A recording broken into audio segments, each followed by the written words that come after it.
welcome everybody. I think we'll go ahead and get started. Aloha, mai kako, mahalo to our panelists and those listening on this important topic that impacts West Kauai and our whole ʻāina.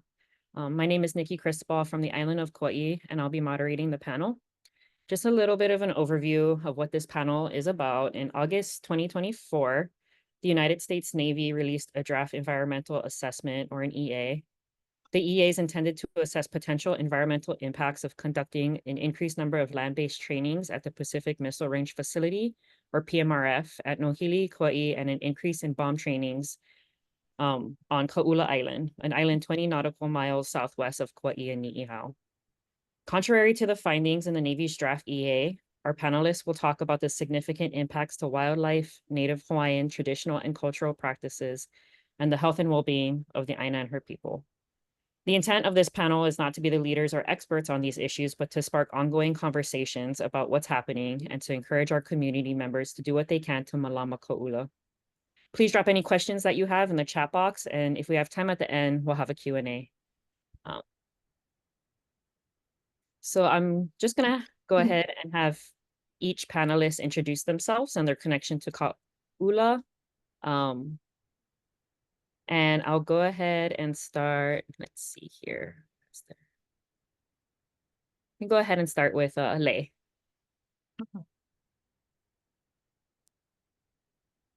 Hi, Kako. Thank you for having me here. I'm an attorney with Earth Justice on Oahu, but I actually grew up until I was 10 on Kauai, in Hanapepe and Anahola. And I still have family there, but I don't know of any direct connection we have to Kaʻula. I'm here tonight to answer procedural questions about the environmental review process and also hopefully learn a little more from the community members about the types of impacts that they have seen in the past from Navy and military training on the island and might be concerned about in the future. And, happy to see we have Hob here. I know that the deficiencies in the wildlife analysis are definitely very glaring, but as far as the impacts on the community, we need to learn more. So mahalo for having me. Mahalo, Lei.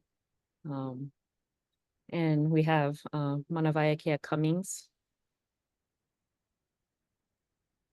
Aloha no ko'inoa Razan Manawaiakea. I'm a wahine maoli noho au kalaheo ahupua'a Hawaii mokupuni in the Konamuku.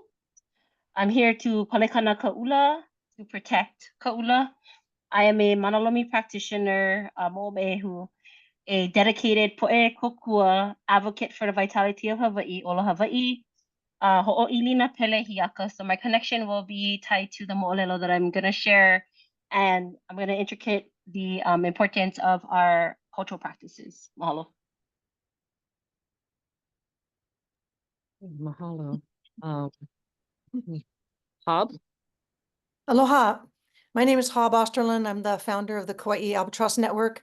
I'm, excuse me, I am sixth generation here on my mother's side from the Armstrong and Beckwith sides, third generation from my father's side. I'm very interested in the protection of all the native seabirds. My career was as an advanced practice nurse. I worked at Wilcoxon at Queens for most of my career in pain and palliative care. I was able to retire and leave that behind a number of years ago so I could focus on the birds here. I'm especially interested in the moli, but all the other native seabirds, and are lots of efforts in protecting them here on Kauai. Lots going on Oahu too. And now I'm very interested in them not being bombed on Kaʻula. Hey, mahalo. We did have other panelists lined up who unfortunately couldn't make it. But like I said, hopefully this is just the start of conversation. So stay tuned, and we might have other panels in the very near future, having other panelists share their perspectives as well. But we'll start off this conversation with Lei.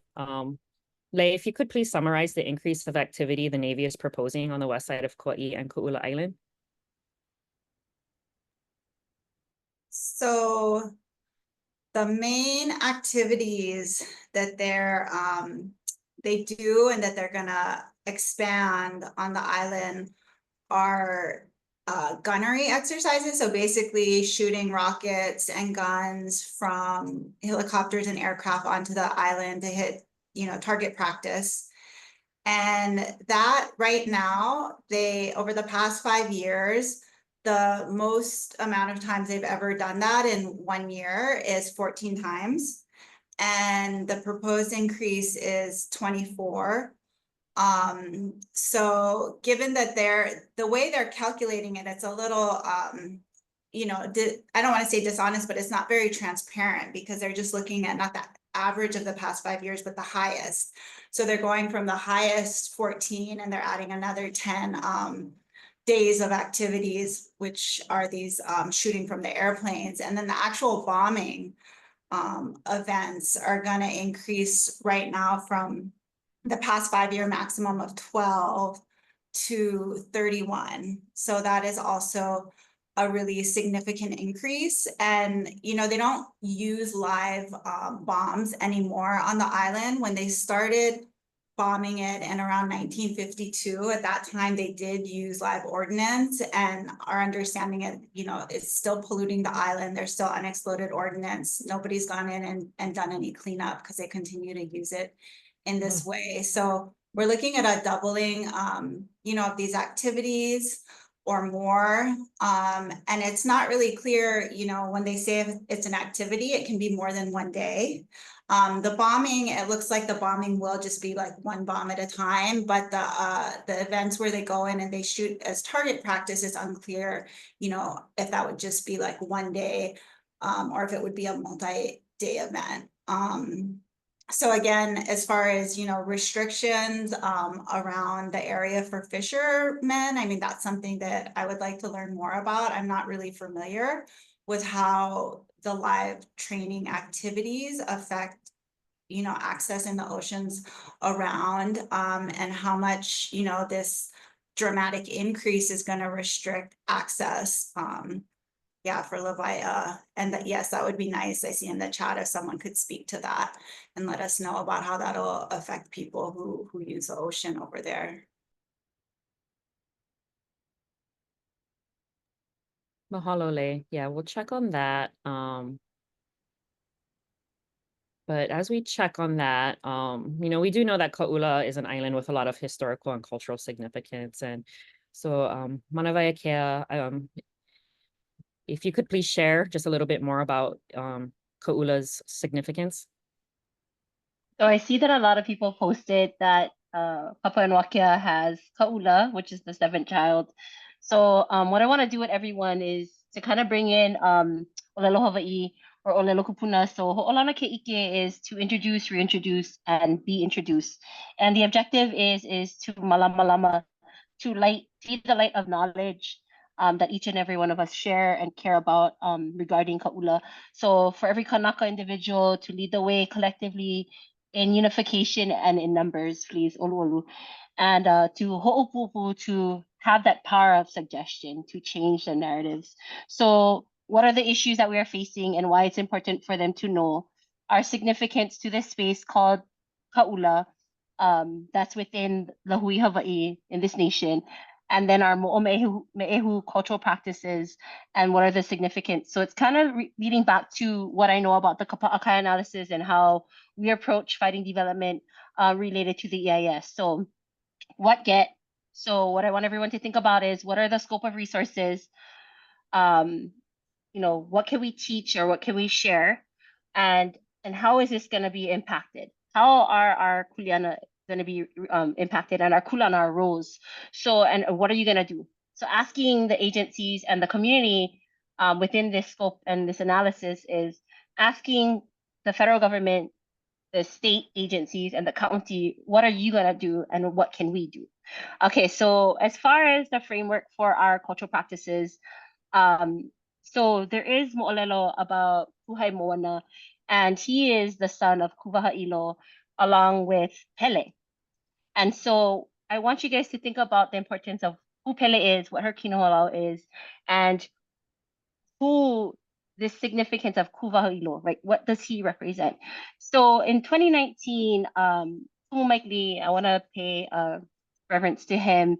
He posted something about, and I had it in my photos actually. And this is what I want to share this if I have time for it. You can let me know if not. So this goes back to Mauna Kea, but it ties to Kaʻula. So what he talks about is there are two Pahoehoe ana caves below the proposed access road to the TNT site that is not separate from the summit.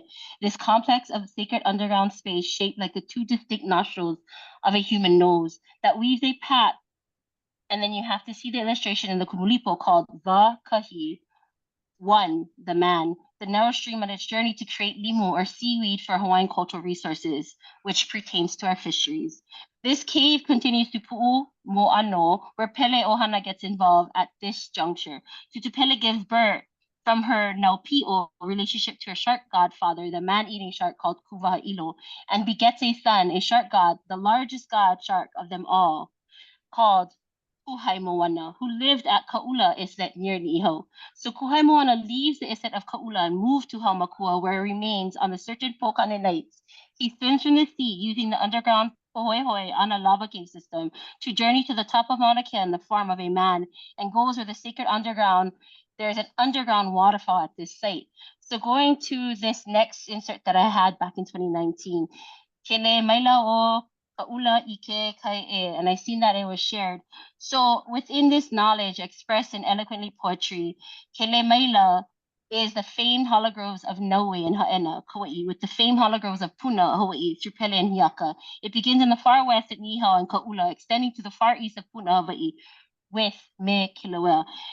In this chant and olis, it talks about Lohia. So what I want everyone to do is think about why are these mo'olelos consistently talking about the connection between Kaʻula, Niihau, Kauai, and Hawaii Island. And it, for me, as a cultural practitioner who protects cave systems, specifically in Koloa, and very advocate about it, you have to think about what that means, right? These cave systems and what part of our moana, our ocean, our kanaloa, and our namaka, these different practices, how does that play in the roles that our people have now, and how did it play for our kupuna?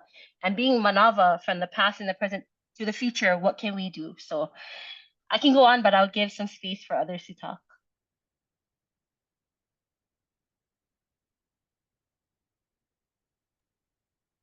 Okay, mahalo for that.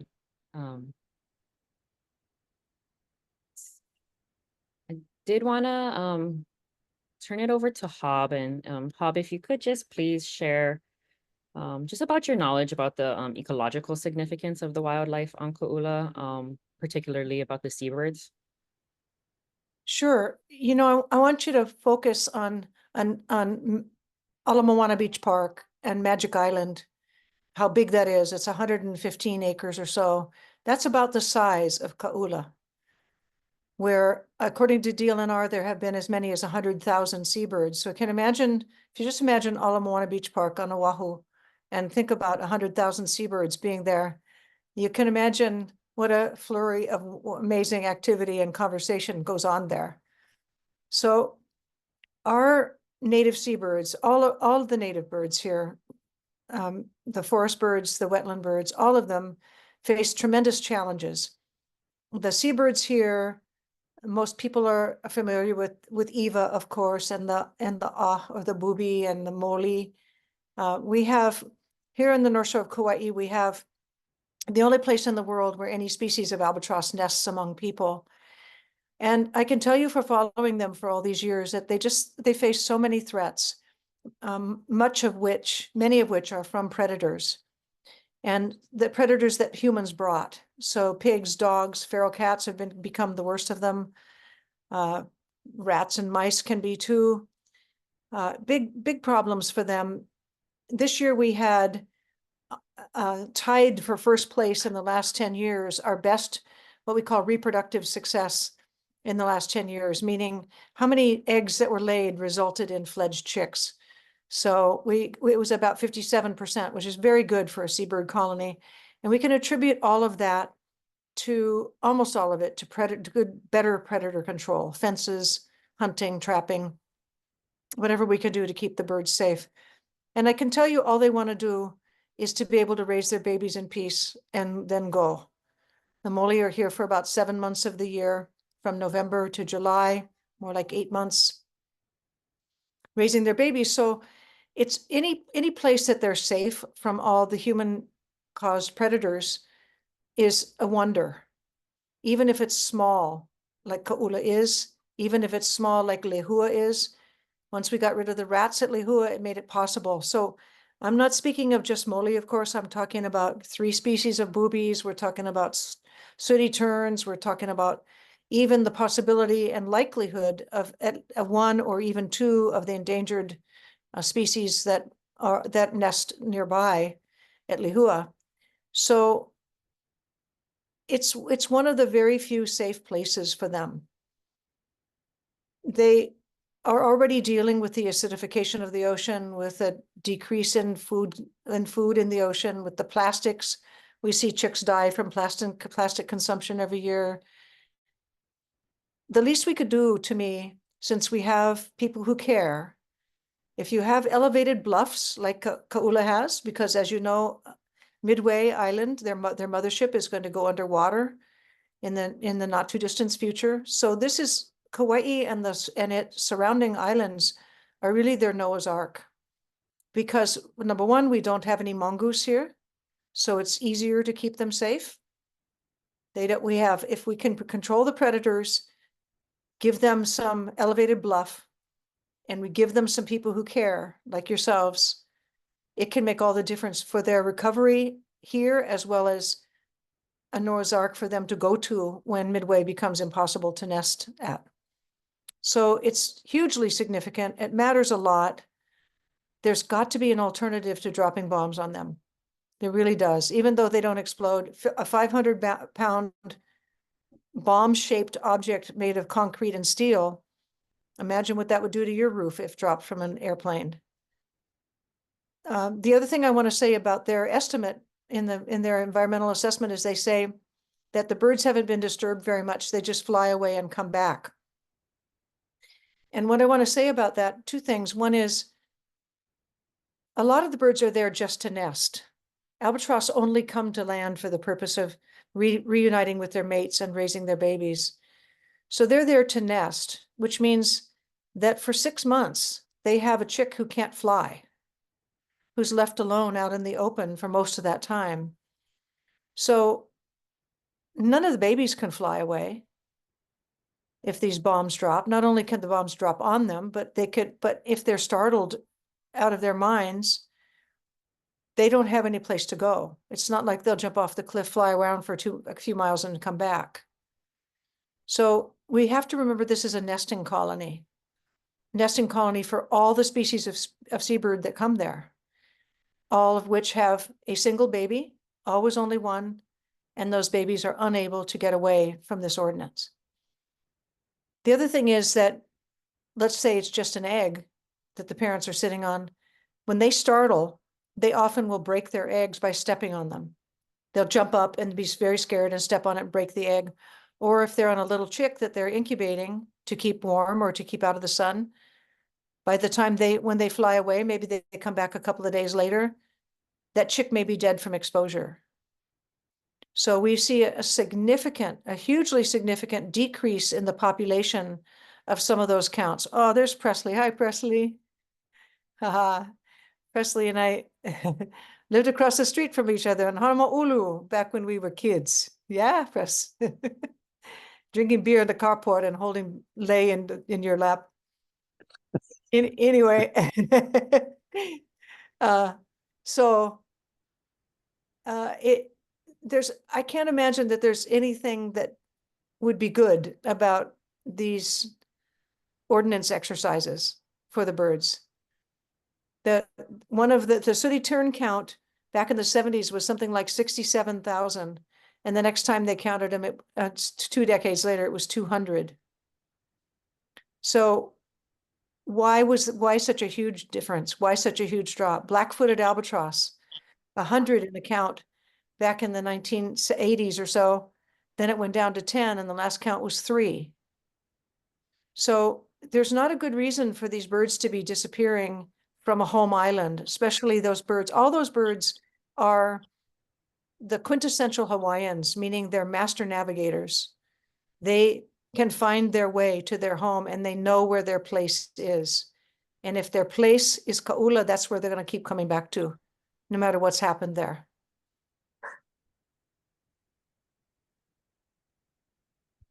Mahalo, I could go on for a long time, but I'll give room for other people to talk. And I see a question I want to answer real quickly, if you don't mind. PMRF, the question is PMRF and conservation. PMRF has been very involved in our egg translocation project for many years now, more than 15 years, because they don't want the albatross nesting there because of concern of them colliding with aircraft. So all of their eggs are collected by the USDA and put into an incubator. And then we take all those eggs up to give them as the fertile eggs up to adoptive nests up here in the North Shore, because we have a lot of female pairs often have infertile eggs. They get fertile eggs from the United, courtesy of the United States Navy. So I want to say that we've worked in good cooperation with PMRF for a lot of years now. And I thank them, I mahalo them so much for what they've been willing to do with that. Mahalo, Hob, for sharing. Uncle Presley Wan is here. Aloha, Uncle Presley. Aloha. Aloha. Do you want to introduce yourself quickly? Certainly. My name is Presley Wan. I'm currently a community advocate for a couple of community organizations here on the North Shore. One of them being the Hui Makaʻina Nao Makana in ʻāina. I have I'm a lineal descendant of ʻāina, Kalalau, and even my great-great-grandfather claimed that we came from Nihoa. So I've had the opportunity to visit Nihoa. And to see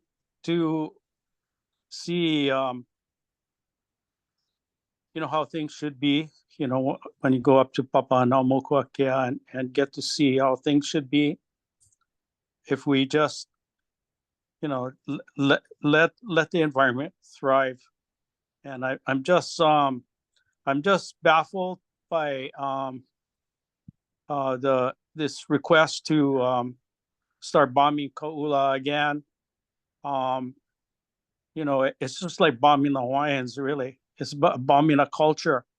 Like Hob said, they were so important to us navigating how when you go out there and see how small, how did our kapuna, my great grandfather Ailama used to sail there from ʻāina to Nihoa, and how they, what a fascinating, and they were young, like 10, 12 years old is the story we heard.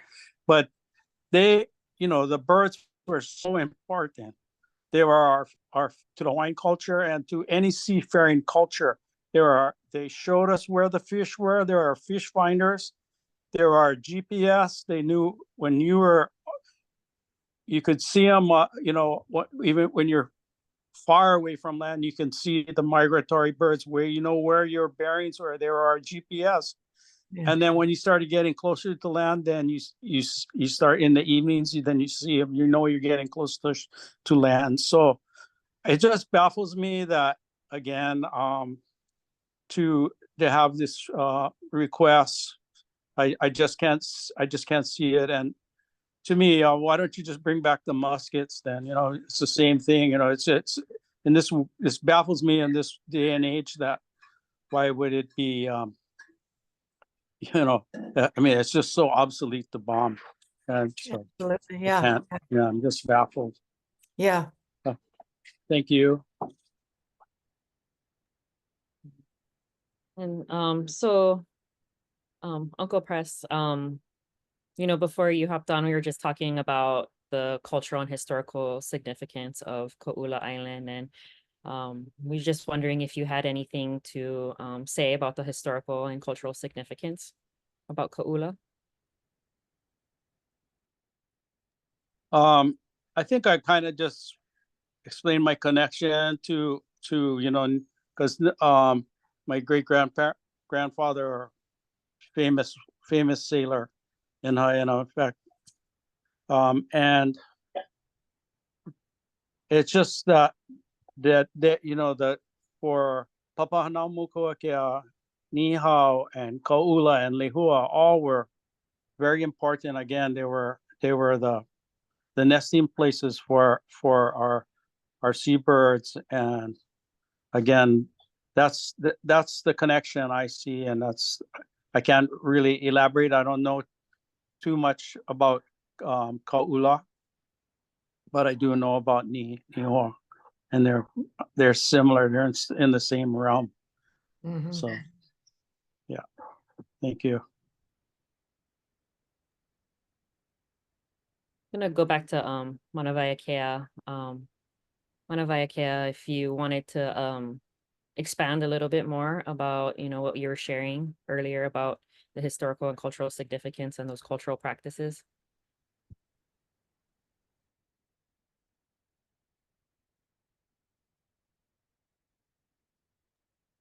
You're muted.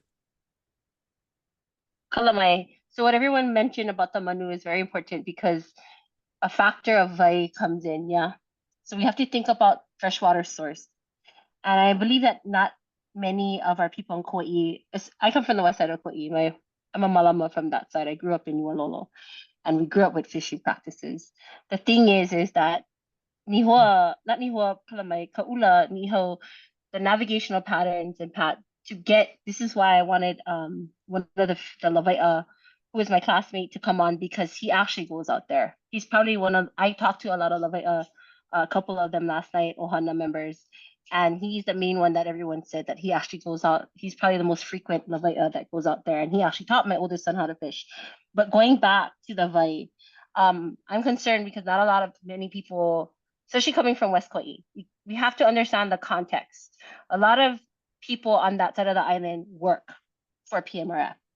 They actually have a lot of cultural practitioners that work out there, and they're not going to speak out against the military, flat out, you know. And the thing is that when you look at our practices, it's not that we don't practice. You got to go back to the Kapa'a Kaina'alis, right? We have the right to practice. So we have every right to go out there and practice. But with the concept of what is happening in our cultural practices, we got to remember that when we set sail on Va'a, we have all these different types of practices, you know, and you got to look at the importance of the kuleana that each of us have within that role, right? Whether we're still on land, we're going to have to pule for our seafarers. And if we think about this piko as a navigational piko, we have to protect it because it is every part of Hawaii. It's every part of Honua. And these manu is every part of us. That is our cultural practice. And so in order for us to make it significant in the EIS, we have to think about who are we as individuals, as Kanaka, okay, as people, and what roles we play to become that foundation for the next generations. Because if you think about it again, right, not too much people know this, that they cracked the water table in Nihau. And you're not going to get anyone out there that's going to talk about it publicly, especially not from there. But they cracked the water table in Nihau. So where else is our manu going to go for vai? So I want everyone to think about that. I'm going to just throw out a little bit of Olelo Noya. So if you guys look up Peter T. Young, I found him, and he'd write one really good report about Kaʻula. So Kaʻula was one of the first 5 islands sighted by Captain James Cook in 1778, which referred to Taho'ora. Cook first sighted Oahu in 1878.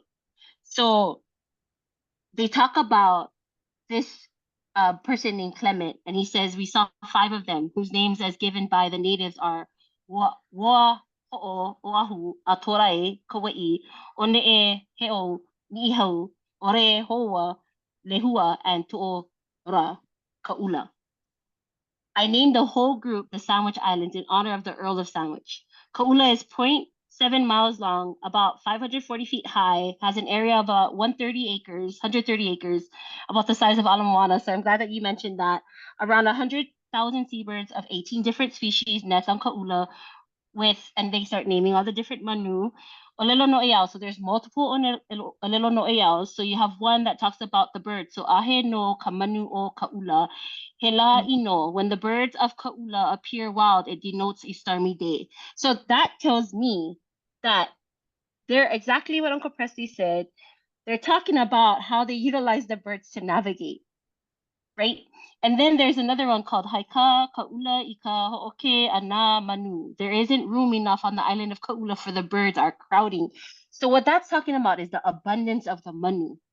So now what the military is going to rely on, they're going to rely on the lack of data that we, the people, have.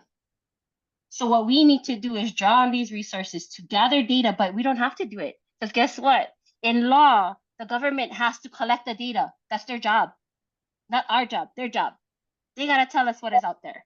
So I want to continue with a couple more things that he has in there, and it's really good because it talks about fish and harvesting of seabirds and feather eggs. So, and he references it. So story tells that Kaʻula was also the source of certain type of stone. It was highly valued for making octopus lures. So this tells me that this practice can still continue if we allow it to. We cannot allow it to if we allow the occupation of the United States Navy to continue to utilize our home and these vahipana, these spaces that our kupuna practice for generations. And so if anybody wants to, I can go ahead, share it on the chat. But now we got to go into our mo'omehu, our practices, so we can open the floor to those who know and understand their practices. So you have practices like mea ho'olala, that's a strategic person. The kauka is a doctor. A mea lo'ea is a specialist. A halumele a'ula is a maker of chants and music. Kalai va'a is a canoe maker. An ea is someone who would speak life and independence into people. Ho'okele is a navigator. You have a kelamoku is an expert seaman. A lavaia manu is an expert bird catcher.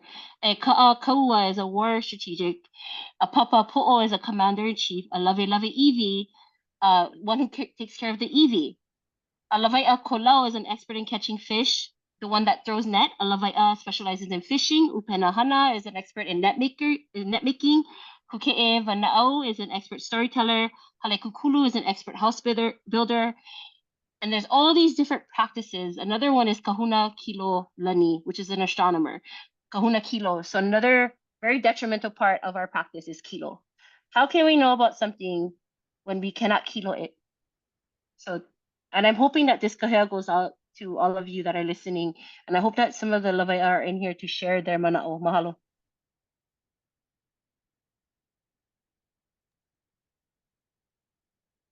And either Uncle Presley or Manawai Wākea, we have heard a lot about the significance of Kaʻula as this fishing grounds, and as this area of restricted cultural access. And I don't think that any Lavaia are currently present that we know of that can speak on that. So I don't know if you all feel comfortable speaking about Kaʻula specifically as like this fishing grounds.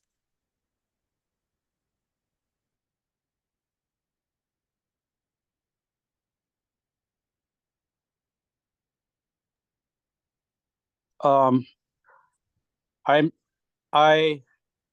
know a lot of quite a few friends of mine were used to go out Kaʻula and they would go and stay out there a couple of days and fish. And one of them was my uncle Blue Kini. He's been out there quite a few times. And I think again, it's really I don't fish that side. We usually just stay our side when we fish. We just fish in our area.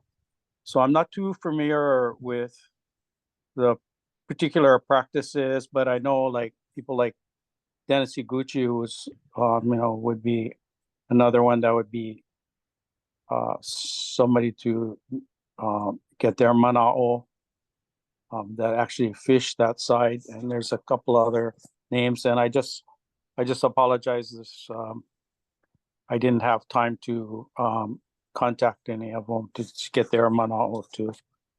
So that's all I got to say.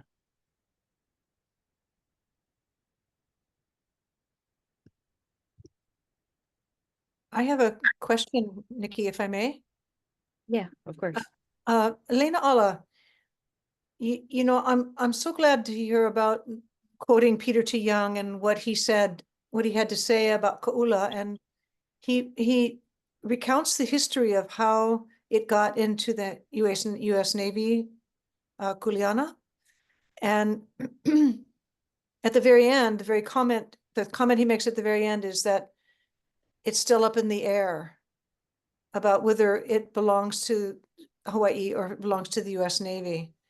I wonder if you know of any precedent for such a situation, and whether you think that's an opportunity for discussion. Yeah, you know, unfortunately, the scope of the EA is pretty limited, but I always encourage people to flag the issues that they feel, you know, are passionate about and are important to them. I don't, you know, the history of Kaʻula is really unique in the way it happened. It seems for a while that the state of Hawaii claimed ownership and jurisdiction contrary to the federal government. You know, usually they, especially territorial times, they work those things out, right? But even back then, it seems like there was some dispute, but I'm not, you know, I'm not aware of the current legal status, and the Navy says in passing in the EA that it is US property. So that is how they're viewing it and treating it. And it's not, you know, part of the, like Oahu and Big Island, the lease negotiations are coming up. This is not leased land right now. It's just the Navy has basically taken it and occupied it. So it's not the subject of any agreements right now between the state and the Fed. So it's an unfortunate situation, I think, and worth raising that, you know, what is the history here that the military is asserting. Of course, I think most people know the environmental review process is procedural. So it's a forum to, you know, provide your feedback and your mana'o. But as far as the action that's likely to come out of it, the best we can get is more information and more clarity, and also holding their feet to the fire, holding the military's feet to the fire, and making sure that they can't, you know, do deficient analyses or just say things like we own this property without at least putting forth a bare minimum of justification for their position. But realistically, you know, what we're going to get from an environmental review process is not, the Navy has to take into account everything that is said, but ultimately it still has that freedom to, you know, choose to do the wrong thing and go ahead and keep on bombing. So that's the yin and the yang, I guess, of the environmental review process. It is powerful as a public forum, and it has in the past. You know, of course, we have like Makua as an example, where actually getting involved in the environmental review and flagging for the military's consideration. These are the cultural issues that eventually, you know, they came around, and they haven't done live fire training there since the early 2000s. So there is of course precedent for the military changing course from community input and feedback, and of course Kaho'olawe. But you know, the NEPA, this whole process, environmental review, is just a starting place. It's narrow, but it's definitely a good place to start organizing and raising the public profile of the issues that the community wants to have out there, and have the military know, be on notice. These are the things that we care about, and we're going to keep bringing back. Thank you. So with that being said, couldn't we just simply ask them for, well, I messaged the land division to ask them if the state has any reference to title of Kaʻula, since it's, some of the records I found states that it's part of the county of Hawaii. It does say that, yeah. But I never got an answer back today, but I'm hopefully they'll give me an answer. Like, shouldn't we be asking them for a chain of title to see how they acquired it?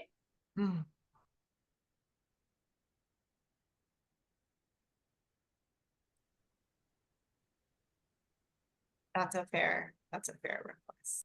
The Peter T. Young site talks about how it was given or handed over for a lighthouse initially, and then the lighthouse, whatever the name of the lighthouse agency was, became the Coast Guard, and then the Coast Guard gave it conditionally to the Navy for something, and gave them revocable, if I'm remembering correctly, revocable privilege to do some target practice. And then before you know it, they gave it to the Navy. And then the Navy's had it ever since. So what year was that? Do you remember, Mauna Wākea? Was it, I think it was in the 1980s, the Attorney General of Hawaii said that's ours. And the Navy said, no, it's ours. And then, but there was nothing further about where that was pleaded. You know, under what jurisdiction was that discussed? I don't know anything about what it would take for that. So it says 1921, the Lighthouse Board decided that navigational light was needed on Kaʻula. So on December 13 of 1924, per Governor's Executive Order 173, Kaʻula was set aside for the U.S. Lighthouse Reservation. The first document ascent of Kaʻula was made on July 10th of 1925 when a party under the direction of Lighthouse Superintendent Fred Edgecombe, which Peter T. Young says is his great uncle, succeeded in making a landing and worked on it until the 21st, building a trail and ladder to the summit. The lighthouse was eventually put into commission in 1932. The trail and ladders have long since been washed out into sea. It says here, the U.S. Lighthouse Service operated the automatic gas light near the summit of Kaʻula from 1932 to 1947. Following World War II, the U.S. Coast Guard used Kaʻula as a radar navigation target.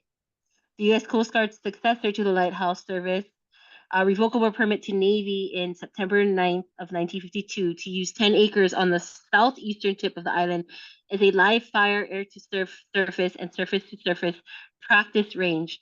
The Coast Guard later, in 1965, transferred the island to the Navy. But in 1978, the state of Hawaii contemplated the inclusion of Kaʻula Island in the state seabird sanctuary, and an Attorney General memorandum took the position that the island belonged to the state.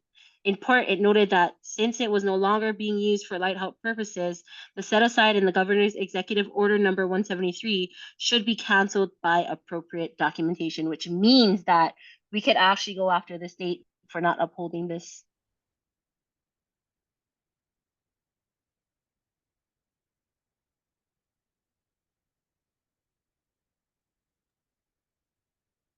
Yeah, mahalo for that, Mauna Wākea. I know that that was one of the issues, that came up with being unclear about entitlements to the ʻāina, with federal and state involvement and county involvement. And I don't know, Lei, if you have anything to add to that from your perspective legally. That would be a huge fight.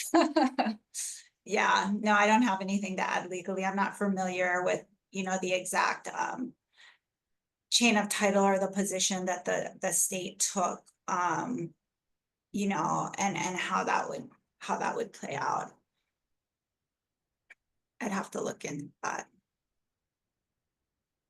It is unique though, in the sense that most of the other, lands they have claimed for military use, they have, not that it's enough money, but at least they have a lease with the state, and the state can assert its rights, but not here. And there's other places, that they do, the military has, but not with this exact same type of history.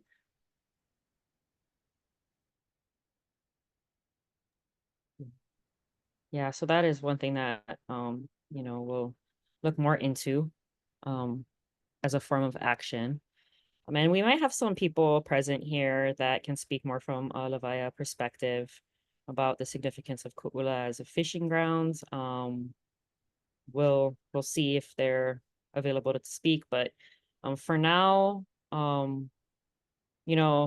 just reiterating that in this EA, the military is taking the stance that there is no significant impacts on Kaʻula or at Nohili. And so, and we know very clearly that there are significant impacts. And so before we move on to Q&A, I just wanted to know if any of our panelists had any more to say about the significant impacts that the increase in military activity would have on Kaʻula. We can start with anybody, if anybody's willing to share or has any more.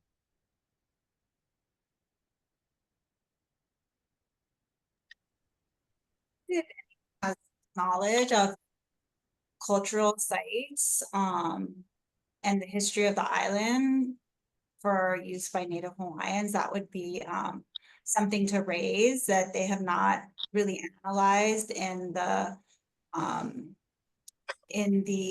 EA at all. They talk about how, the bombing is allegedly confined to like a small portion of the island that is not where the cultural sites are located, but there's not access, so it's not clear.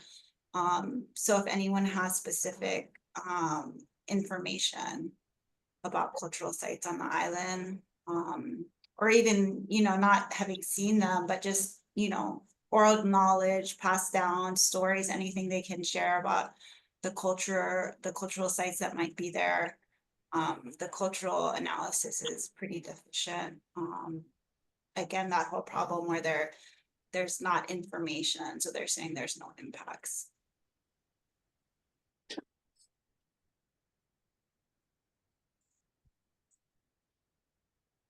I just remember the runoff, the red water around the island. I remember seeing that, and so again, the fishermen should be another strong voice, and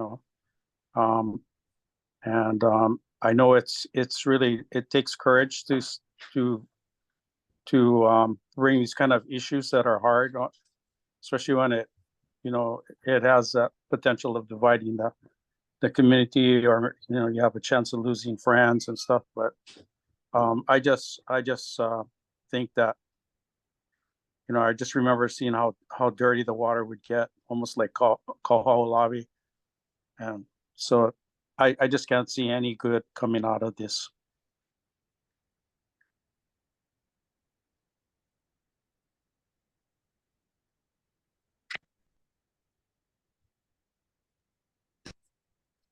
Mahalo, Uncle Prep. We're waiting to let some people on who want to speak here, but as we're waiting, does anybody else, Hob, Manavaikia, you all want to share anything more?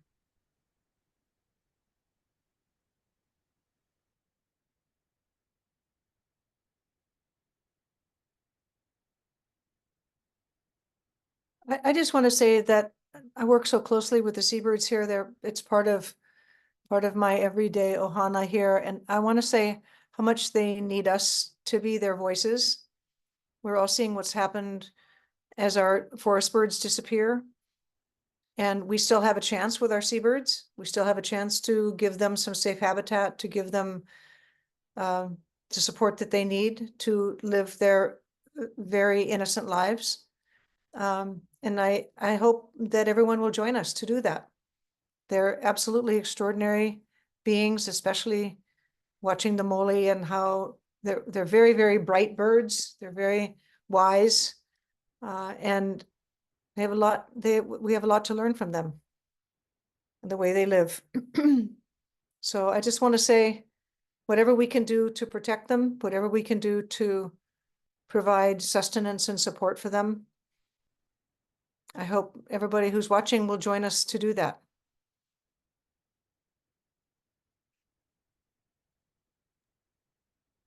Mahalo, Hob. We have William Wong, who just joined us. Aloha, Uncle William. See if you're on and able to speak here. It can be sometimes weird with Zoom.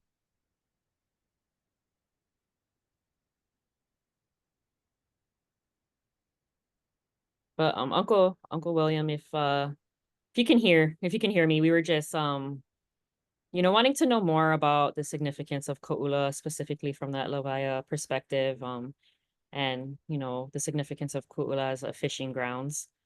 Oh, there we go.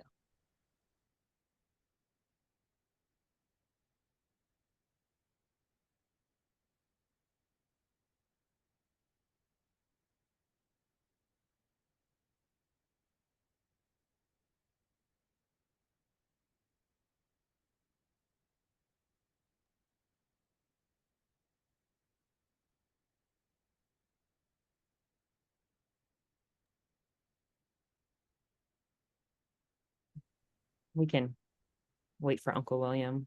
Hmm. But Okay, sorry about that. no worries. So, Mahalo for joining us. okay, I'm good now. I'm not too akamai about this kind of stuff. No, we're happy to have you. But yeah, we were just wondering if you don't mind sharing from your perspective, as a fisherman, and just the significance of Kaʻula as a fishing grounds. Okay. What I can tell you is that I fished there a few times. I went across there, did some fishing and stuff. And one time when we were across there, we were diving on the south side of the island. And when we were underwater, I heard these booms going on and rocks were falling in the water. So they were bombing the island while we were there. Whew. And we came up, ended up one of the rockets or bombs missed the island and it hit about maybe 300 yards off of the island. So I bet that time we pulled the anchor and we pulled out of there. But I think at that time we were supposed to have, I guess, notify the Navy that we were going to go fish over there. But those days we didn't go with the rules. The water was good, so we wanted to go fish over there. And then the following day, we camped overnight. We stayed there. Following day, there were two nets and containers on the island. And there was a parachute on the top of the island. So I needed one parachute for one sea anchor. So I told one of my friends I was going to climb up on the island and get the parachute. So I went up there, climbed up, made it, but there were a lot of shrapnels up there and stuff. So I had to step all over the shrapnels. Got my parachute, went down, and that day we left the island. But as far as the fishing, there was good fishing over there. So every chance we had, we would go.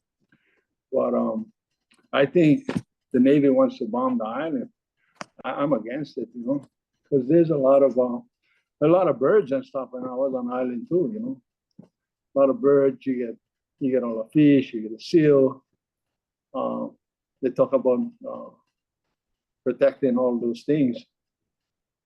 Then why bomb the island, And my idea is I wouldn't let them bomb the island.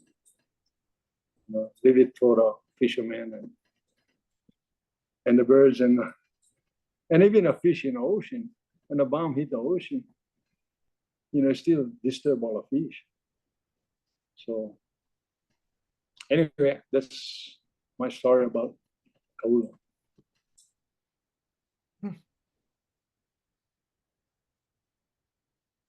Mahalo for sharing, Uncle Will. Yeah, I do notice that there's a lot of questions in the chat, specifically about, the fish there and how will the increase in bombings of Kaʻula and the increase in military activity affect the fishing grounds. I don't know if you have any Ike to share about that. Well, it's been a long time. I haven't been there for a long time, so I'm not sure as of now how the fishing came back and stuff. But at that time, had plenty fish, and I don't know if it did really affect the fish. I know it's affecting the fish, but I haven't really kept tabs on it that much, because the only time we could go across when the water was good, and every time was maybe 3-4 months before we go across again. And every time we went was pretty good. But I believe that it does damage the fish, And you get all the OPs on top of the rock and stuff. That would be damaged too. So I say I would be against them bombing that island. I don't think there is any need for that. So.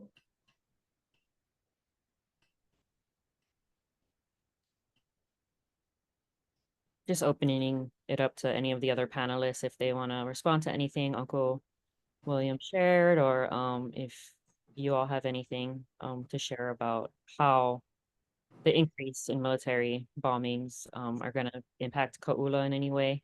Just opening it up to the panelists.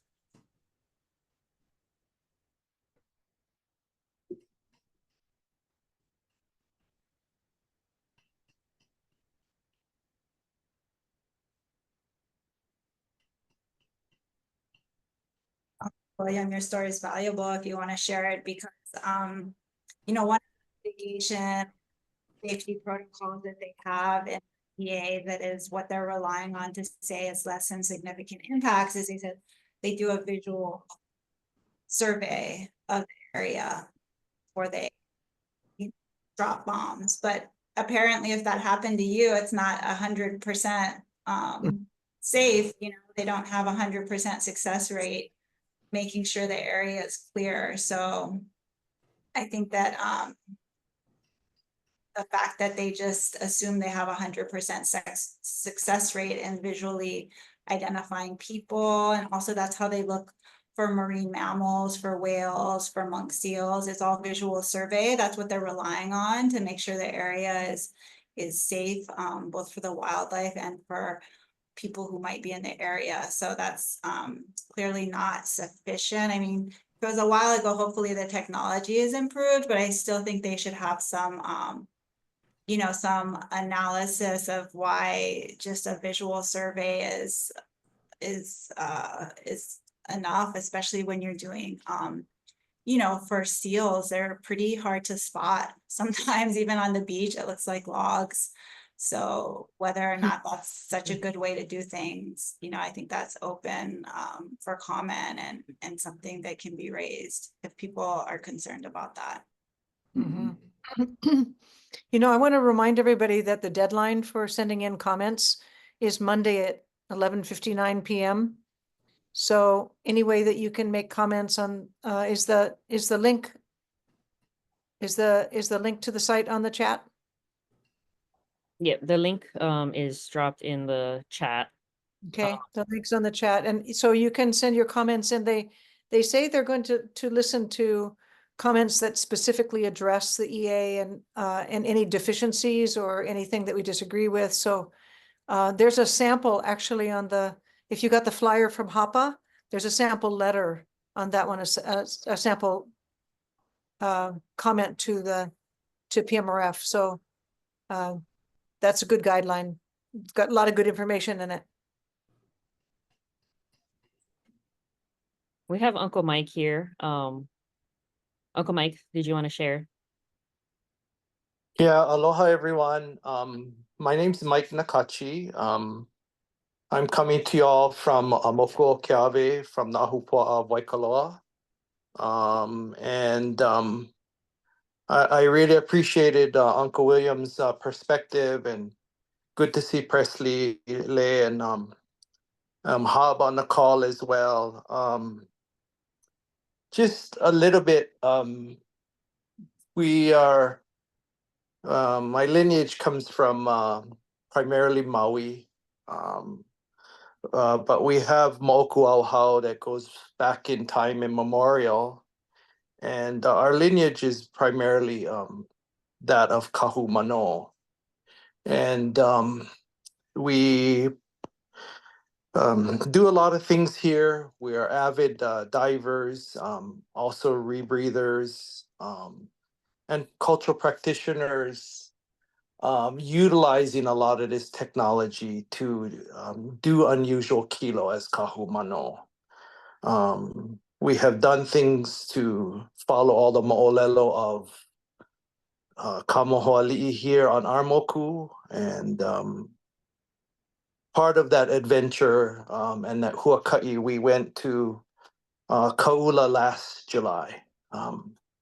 I checked in with Uncle Presley to even let him know that we were coming there, and stayed in Port Allen and stayed there for 10 days and had the opportunity to dive and view Kaʻula.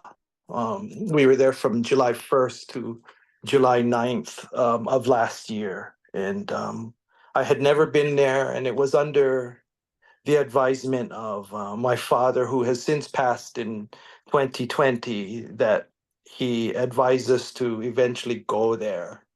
And the whole reason was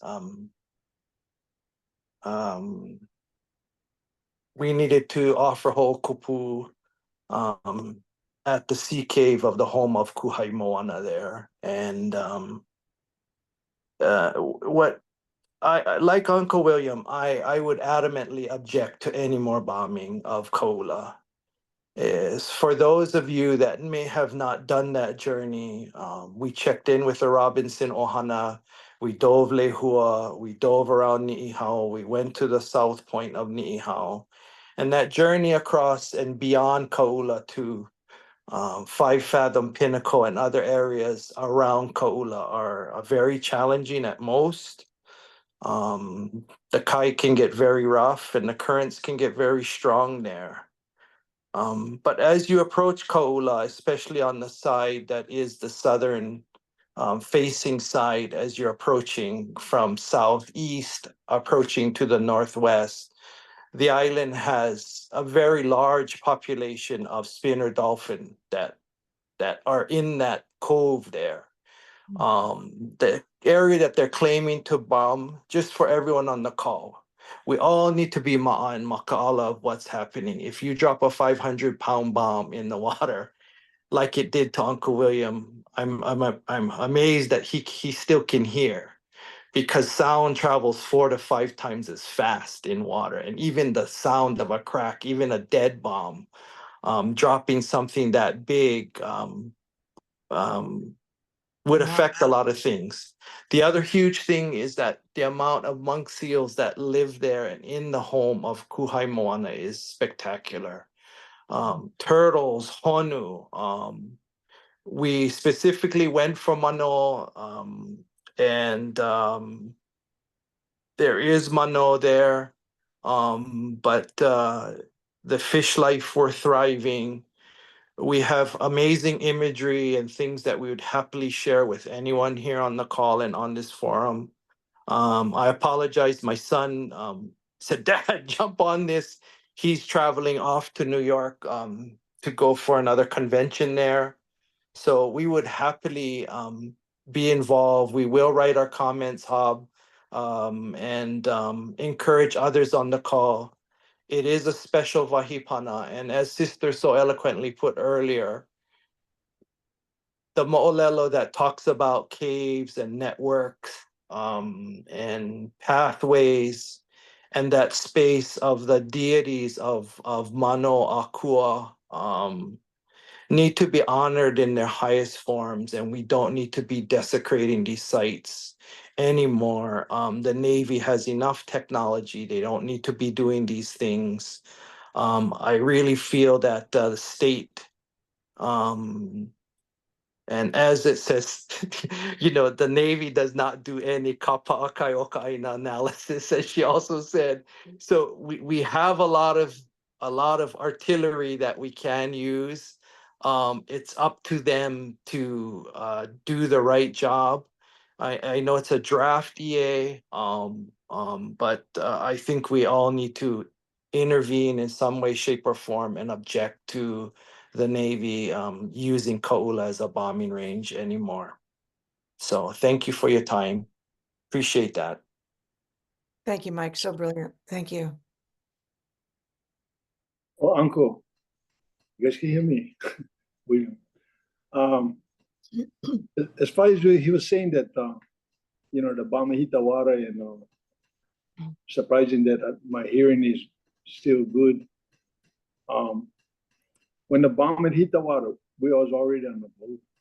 That's why it didn't hit we weren't under the water anymore. That's why it was still good. But somebody said about viewing, the Navy should view the island before, because they're not 100% that somebody is not there.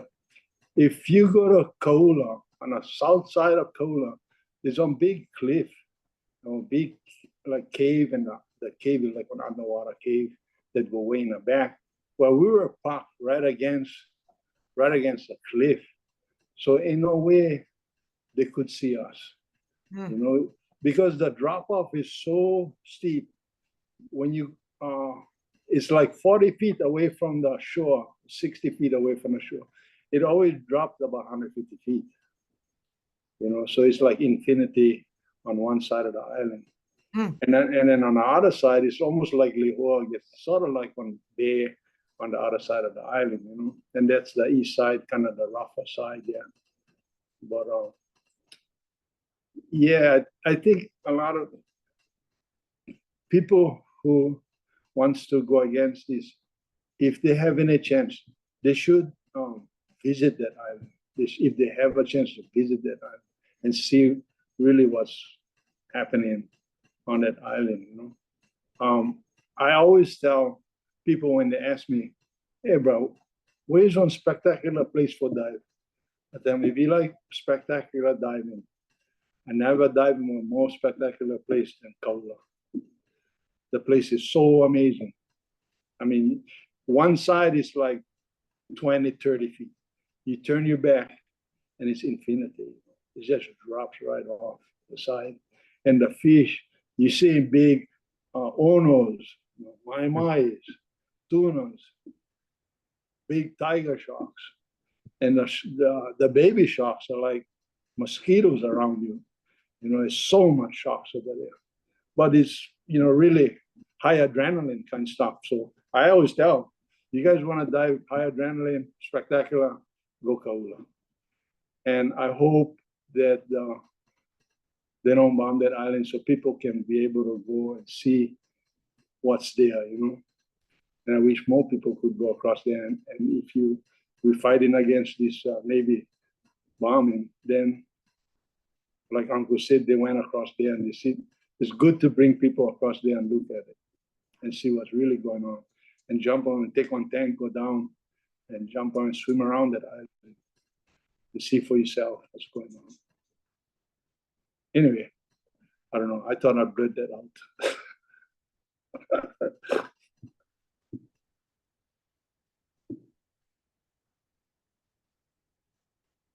Mahalo, Uncle Mike and Uncle William for sharing your important ike.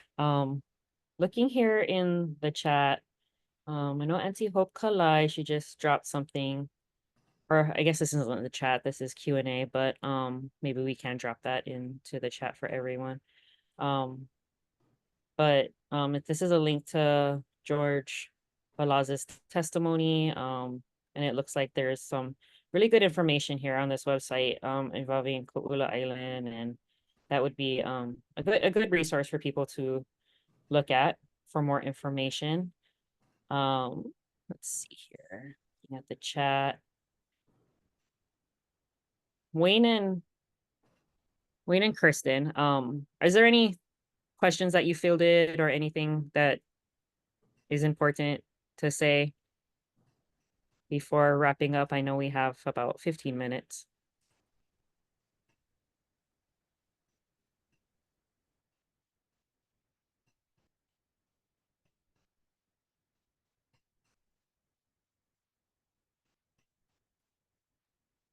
So just gonna reiterate to everybody that the U.S. Navy's EA is open for public comment through Monday, September 30th, which is a very fast turnaround time.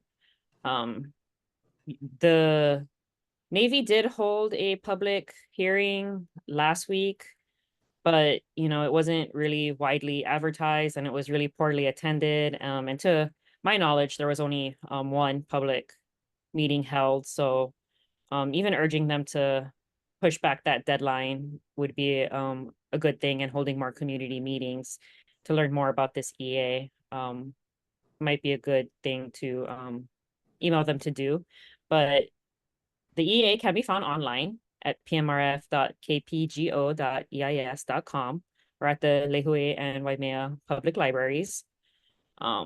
And so we do encourage people to following this panel, please be sure to submit your written comments to the U.S. Navy urging a full EIS and a ceasefire against Kaʻula. And again, comments must be submitted by September 30th.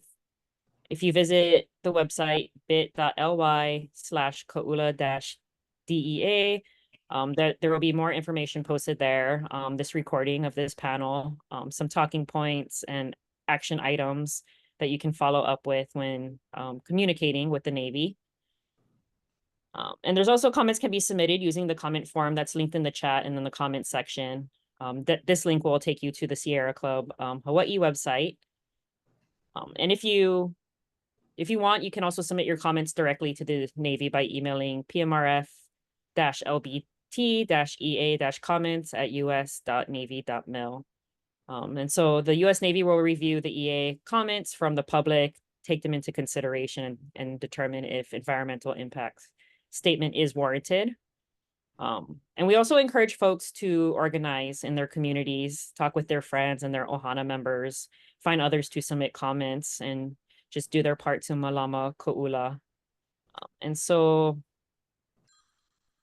just turning it back to Sierra Club, if you all have anything to say, or if any of our panelists have anything else to share. How's it going? Hello? Hey, how's it going? How's Tomorrow. Oh, there we go. It looked like there was a comment actually meant for Lei about whether this could be an opportunity to ask them to just simply cease fire, to actually ask them to just stop bombing altogether, rather than not allowing increase, but to ask for a ceasefire. What do you think, Lei, about that? Yeah, I tried to cover this a little bit before. I think it's important for the community to always put that forward and to make that clear. As far as what can be most realistically accomplished in this process, though, is to be sure people make the point, these are significant impacts to me and my culture. These are significant impacts to me and my fishing practices. These are significant impacts to wildlife I care about, and you have not considered the significant effects. Okay. That is the main way to get them to do more, is to make the point that they have not considered this, how significant the impacts are. But yes, I always say, raise the bottom line, which is, if you want the military out, stop bombing, say that any chance you can. And this is the opportunity for the public to raise all the issues that are important to it. Got it. Thank you so much. Okay.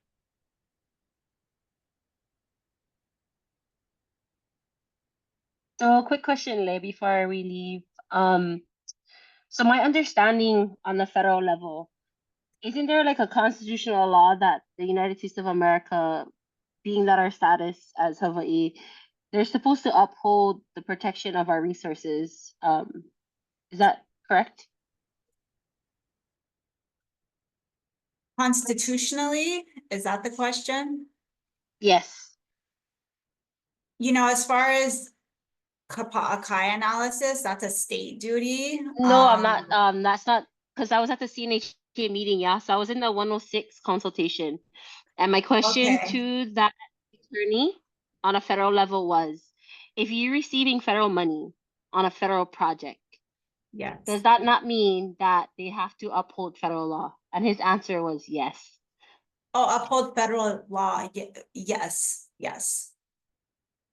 So if there's other federal laws, you think that, like Section 106 consultation, that haven't been adequately addressed, that would be something else to raise. They say in the EA that they're doing Section 106, but there's no disclosure of information. So that would definitely be something that would be appropriate to raise, especially talking about cultural impacts. And then because the type of situation that the Navy has, because I was also in the NHO, Native Hawaiian Relations, they're talking about specifically them being the middle person because they're located in Washington, D.C. So should we be addressing them to get some kind of like them to write a letter because they claim that they're in the same building as the Department of Defense.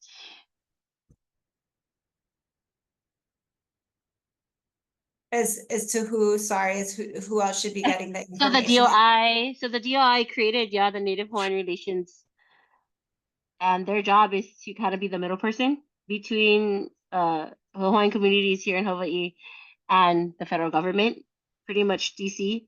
And they're kind of talking about how superseding the county and the states, that their relationship or their duty and why they're created by Congress was to create and make sure that there is a middle person or a bridge between the Hawaiian communities and the federal government. Yeah, I mean, if you want to copy them, I think that makes sense too. On comments, so that they're also receiving them. So we would probably want to CC them then. Can do, yeah. Got it. Thank you.